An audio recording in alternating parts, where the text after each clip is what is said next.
Monsieur le Président, mes chers collègues, je voudrais à mon tour saluer notre nouvelle collègue, Madame Claude Hamon, qui, je n'en doute pas, saura avec bonheur remplacer la grande figure d'Hervé Morin, qui s'en va pour les raisons que vous avez rappelées. Je dois dire aussi que j'ai appris avec émotion la disparition de Jean Quinton, que j'ai connu dans cette assemblée et qui jouait un grand rôle.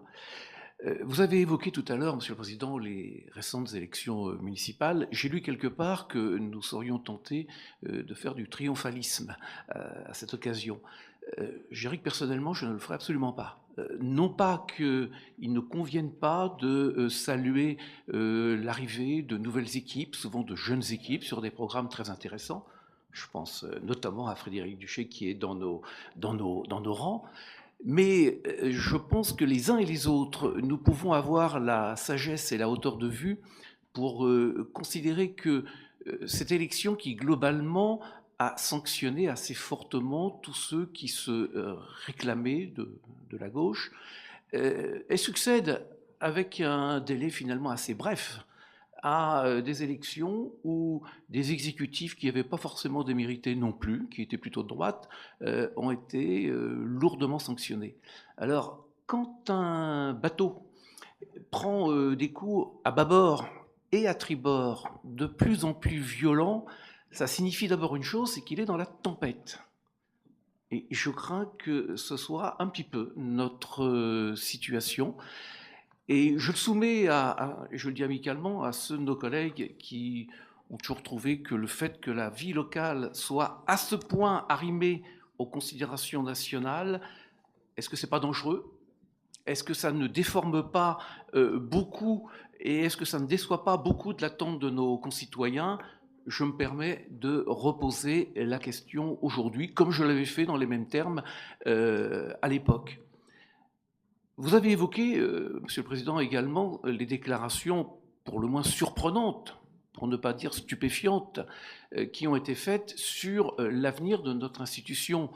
Pourquoi stupéfiantes? Parce que après nous avoir fait travailler pendant 1 an et demi et quelques sur le redécoupage, et alors qu'on avait tous compris que le président de la République et le ministre de l'Intérieur de l'époque n'en faisaient pas une priorité, on annonce la suppression programmée de notre institution.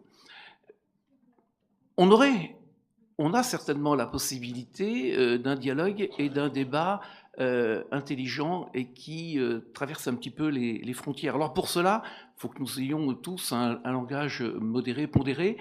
Je regrette un peu, Monsieur le Président, je le dis respectueusement, mais l'analyse que vous faites des classifications qui sont faites par Standard & Poor's sur notre département, ça n'est pas le but de ces agences de donner des brevets de satisfaction de bonne ou de mauvaise gestion. Ils analysent la structure financière de notre département, de ce qu'est notre département. Et le département, ce n'est pas que le Conseil général. Nous avons le bonheur, et nous en félicitons, d'avoir un tissu industriel, économique, qui est diversifié et qui présente donc moins de risques que dans beaucoup d'endroits. Alors, que vous en prévaliez, c'est normal, hein, c'est de bonne guerre. Mais il faut être très mesuré. C'est les comptes du département qui sont analysés, monsieur Legendre. On s'est déjà expliqué hein, sur ce thème. Mais je dis pourquoi? Parce que sinon, on n'arrive plus à avoir un dialogue de qualité sur ce genre de choses. Pour la réforme territoriale, moi, vous l'avez dit aussi, il ne faut pas s'opposer à toute mutation. On a annoncé, par exemple, la réduction du nombre de régions, la création, la réunification normande. Heure à venir proposera également un vœu pour dire à quel point nous apprécions cette initiative. Est-ce qu'il faut l'étendre? J'ai vu que certaines personnes de la région le proposaient. En posant la question, est-ce que les Picards sont des Normands comme les autres? Je ne sais pas, on aura à en discuter, mais en tout cas, le sens d'une grande région est intéressant, et d'autant plus intéressant d'ailleurs que plus la région est grande, plus la pertinence du département apparaît. C'est pour ça que moi, je n'ai pas du tout peur d'une grande région. Puis en plus, ça signifie certainement beaucoup de choses, et au niveau européen et au niveau national. Mais nous devons, dans ce débat, prendre notre place. Si nous pouvons le faire de façon assez unie, tant mieux, parce que notre voix portera d'autant plus, en disant bien qu'en faisant ainsi, nous ne défendons pas nos sièges, ce que parfois on lit.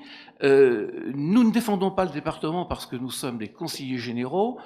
Nous sommes en général des conseillers généraux parce que nous avons vu qu'il y avait là un moyen, un instrument efficace de défendre la ruralité. Et le problème est vraiment celui qui est posé. En zone urbaine, peut-être qu'on peut voir les choses autrement. Dans nos secteurs, dans notre département qui reste essentiellement rural, il y a là un enjeu tout à fait majeur et je pense qu'on ne peut pas se laisser dépouiller ainsi de moyens d'action. On invoque des économies sans avancer l'ombre d'une preuve pour le moment de ce qu'il y a réellement des économies qui peuvent être faites.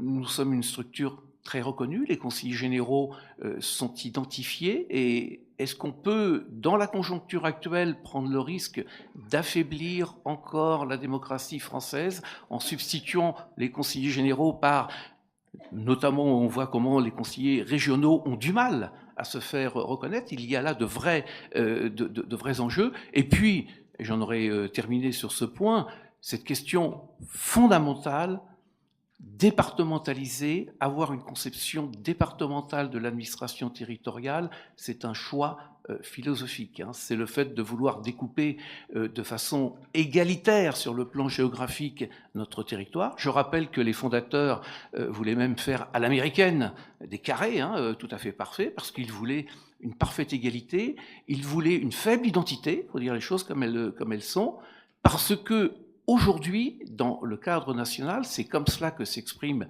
l'égalité territoriale, la solidarité territoriale et l'unité nationale. Alors, je ne dis pas, moi j'en fais pas l'horizon indépassable de la réflexion politique, il peut peut-être y avoir d'autres solutions, on ne les voit pas se profiler. Et je trouve un peu léger qu'au plus haut sommet de l'État, on puisse évoquer une telle déstabilisation. Je pense que ça ne va pas faciliter la tâche des départements demain, de telles déclarations, quand ils vont avoir, par exemple, des emprunts à long terme ou des choses de cette nature à négocier, alors que les enjeux sont absolument énormes. Toujours rappeler, un département, ce n'est pas simplement une petite région, c'est une façon de voir la France, c'est une façon de voir le vivre ensemble. Alors, le lancer comme cela, c'est tout à fait ahurissant. J'ai pas eu l'honneur de connaître le vœu que la majorité a préparé.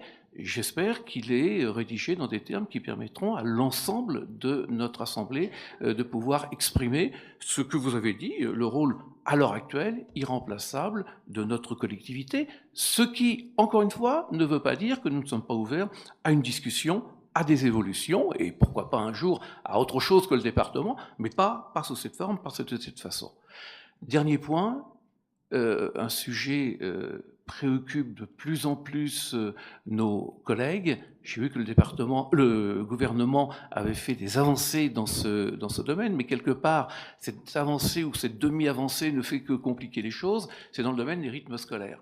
C'est bien début mai de dire finalement, on va changer un petit peu la donne.